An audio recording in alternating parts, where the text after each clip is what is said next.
कल दरभंगा की चंदन पट्टी स्थित यामाहा शोरूम में हुए मोहम्मद फैज अहमद की सनसनीखेज हत्या मामले में पुलिस को बड़ी सफलता हाथ लगी है। इस हत्याकांड को लेकर दरभंगा सदर 2 डीएसपी राजीव कुमार ने प्रेस वार्ता कर कई अहम जानकारियां साझा की है। पुलिस ने मामले में कार्रवाई करते हुए आरोपियों की गिरफ्तारी की है और पूरे घटनाक्रम का खुलासा किया है। आखिर इस हत्याकांड के पीछे क्या वजह थी और पुलिस ने कैसे आरोपियों तक पहुँच बनाई।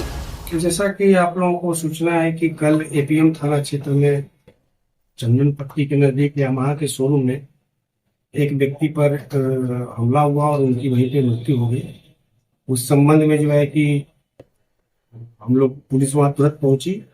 छानबीन के क्रम में जो तथ्य सामने आए वो ऐसे थे कि वहां पे यामाहा शोरूम में जो एज ए मैनेजर जो काम कर रहे थे फैज अहमद साहब, और वहीं पे पहले एक और व्यक्ति जिसका नाम सानू पासवान है वो काम करते थे। इन आपस में इन दोनों की अनबन थी। जो यामाहा के शोरूम के जो मालिक थे उन्होंने ये सानू पासवान को किसी कारणवश मैनेजर साहब के कहने पे उनको बाहर निकाला। इस चीज से वो लड़का जो है खुन्नस खाए हुए था। उसके अलावा और भी कुछ आपसी लोग का विवाद था जिस कारण से वो जान पहचान का था। एजेंसी में गया तो इन्होंने भी नहीं रोका उसे, और वहां पे मोटरसाइकिल का जो शॉकर होता है उसको लेके उसने एकाएक उन पे हमला कर दिया। हमला जो है कि अचानक और बहुत ही जोरदार था, जिससे 1-2-3 प्रहार पे उनकी मृत्यु वहीं हो गई। फिर वो वहां से भाग गया। उन्हीं की स्कूटी लेके वो वहां से भागा था। फिर हम लोगों ने पुलिस ने त्वरित एक टीम का गठन किया गया। डीआईओ, थाना एपीएम और अन्य लोगों के साथ मिलकर छापेमारी शुरू की गई और जो अभियुक्त है उसको पकड़ लिया गया है। जो उनकी स्कूटी थी वही बरामद कर ली गई है। जिस लोहे के रॉड और कैंची से उसने हमला किया था वो भी बरामद हो गया है और उसको जो अभियुक्त है उसको हम लोग न्यायिक हिरासत में भेज रहे हैं। कहाँ से बरामद किया गया? घटनास्थल पे ही रॉड और कैंची वही था, वहीं पे उसने वार किया और वहीं पे छोड़ के उसको स्कूटी उनके लेके भाग गया था। स्कूटी और लड़के को हम लोगों ने जो अपराधी है उनको हम लोगों ने उनके घर के पास से हम लोगों ने उन्हें पकड़ा। फिर उसके निशानदेही के आधार पर स्कूटी हम लोगों ने बरामद किया और उन्हें अपने स्वकीय बयान में भी यही चीज बताया है कि आपसी विवाद में उनको खुन्नस था और वो समय का तलाश कर रहा था, मौके की तलाश कर रहा था।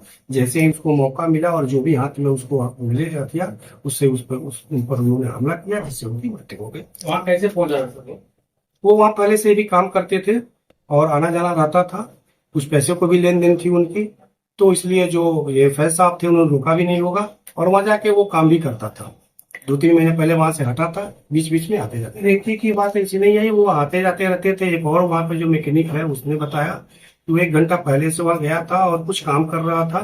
फिर उसने मोटरसाइकिल शॉकर जो पुराने थे उसकी कुछ मांग की कि अगर ये आप हमको दे दे, तो इन्होंने मना कर दिया।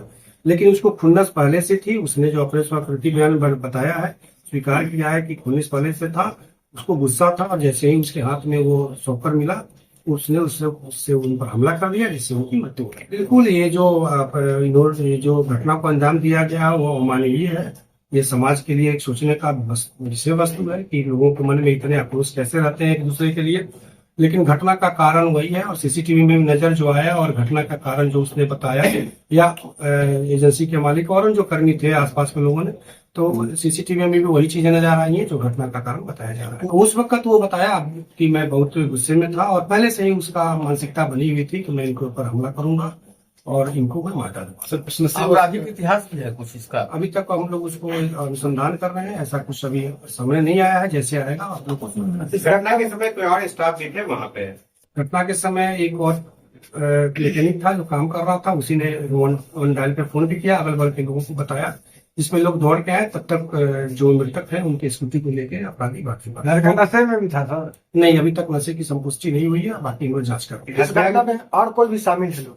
अभी तक तो ऐसा कोई नाम नहीं आया है। जो सीसीटीवी में नजर आया वो नहीं आया है और मुख्य अपराधी यही है और ये पकड़े जा चुके हैं। इनको न्यायिक हिरासत में भेजा जा रहा है। शोरूम में किस पोस्ट पे था? मैकेनिक था या फिर और क्या? अभी ये किसी पोस्ट पे काम नहीं कर रहे थे, पहले काम कर रहे थे, वहां से निकाल दिए गए। इसके लिए वो लोग सार्वजनिक रूप से लोगों के पास जाए। इन लोग का आपस का खुन्नस था, चूंकि उसके कार्यविधि में कोई कमी रही होगी, इन्होंने उसकी सूचना दी होगी, जाहिर सी बात है। उस सूचना को लेकर इसके मन में खुन्नस था, जिसको लेकर उसने ऐसा घटना अंजाम दिया।